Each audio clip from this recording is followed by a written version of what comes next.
पूरी दुनिया के लिए नॉर्थ कोरिया रहस्य की तरह है और उसका तानाशाह शासक किम जोंग उन तो सबके लिए किसी अजूबे से कम नहीं है।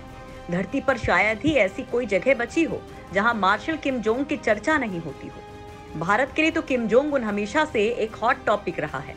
फिर वो क्या खाता है, क्या पीता है, कैसे चलता है, यहाँ तक कि उसकी पत्नी, बहन, बच्चों के क्या हालचाल हैं। वैसे तो किम जोंग उन अमेरिका से सीधे टकराव के लिए भी हर वक्त चर्चा में रहता है, तो जापान और साउथ कोरिया के साथ उसकी अदावत सुर्खियां बटोरती रहती है। लेकिन इस मामले में भारतीय सोचते हैं कि किम जोंग उन भारत को लेकर क्या सोचता है। वो भारत को लेकर उल्टा पुल्टा कभी नहीं बोलता, बजाय इसके वो भारत का या फिर कहें मोदी सरकार का बड़ा फैन है, क्योंकि जो ताजा जानकारी मिली है वो आपको भी गार्डन कर देगी।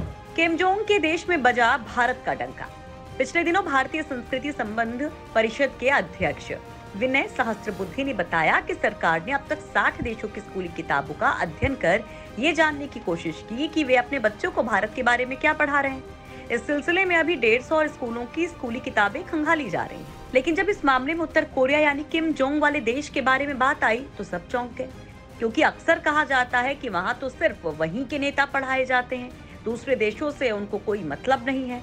लेकिन उस वक्त सब चौंक उठे जब देखा गया कि वहां के 6 साल के माध्यमिक विद्यालय के तीसरे से 5वें साल के सिलेबस में दुनिया का इतिहास और भूगोल पढ़ाया जाता है, जिसमें अकेली कक्षा की विश्व इतिहास और भूगोल की किताब में सिर्फ भारत के बारे में 16 पन्ने हैं। यानी भारत को लेकर आप अंदाजा लगा सकते हैं कि किम जोंग उन कितना ज्यादा सोचता है, और वो भी पॉजिटिव। क्या क्या पढ़ रहे हैं नॉर्थ कोरियन बच्चे।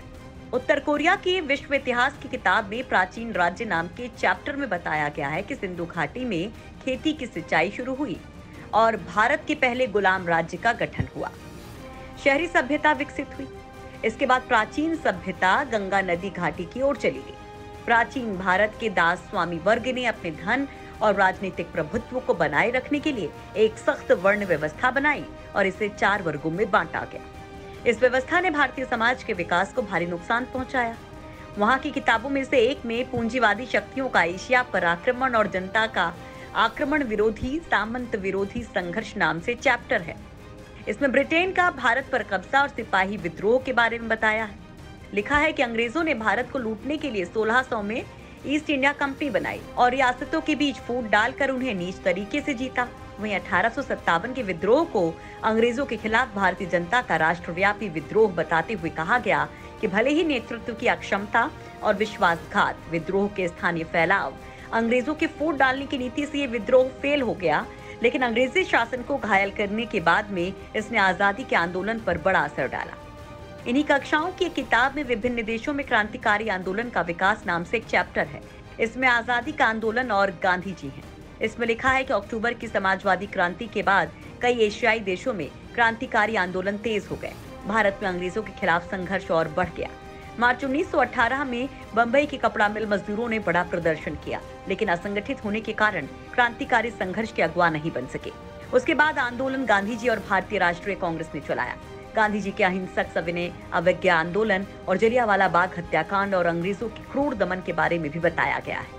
दूसरे विश्व युद्ध के बाद राष्ट्रीय मुक्ति आंदोलन का उदय नाम के एक चैप्टर में भारत की आजादी, भारत पाकिस्तान विभाजन, विवाद और कश्मीर सहित बांग्लादेश के उदय का उल्लेख है।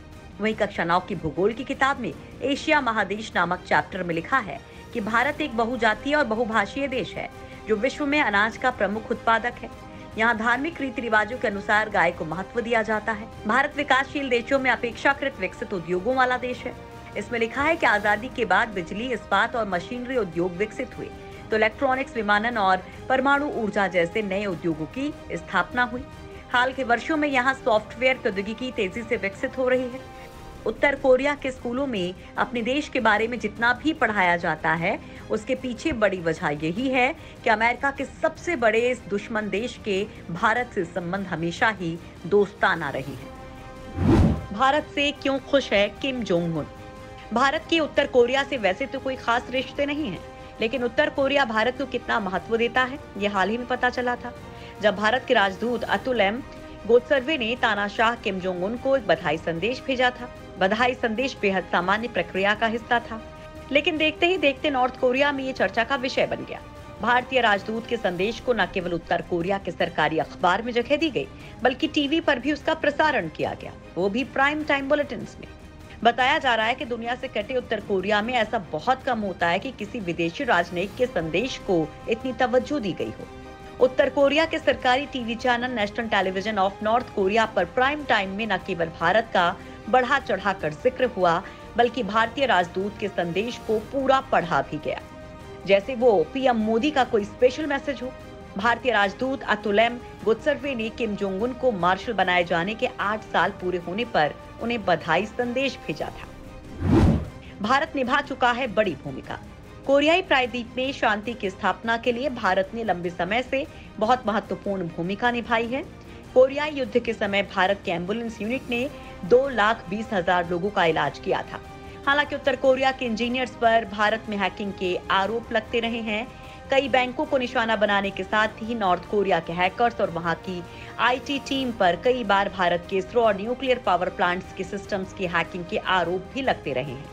पिछले साल इसरो के कंप्यूटर्स में इनके वायरस ने सेंध लगाई थी। नॉर्थ कोरिया के हैकर्स ने 3 सितंबर 2019 को इसरो और कुडनकुलम न्यूक्लियर पावर प्लांट पर साइबर अटैक के जरिए अहम जानकारियां चुरा ली थी। इस वायरस की पहचान डी-ट्रैक के रूप में की गई थी।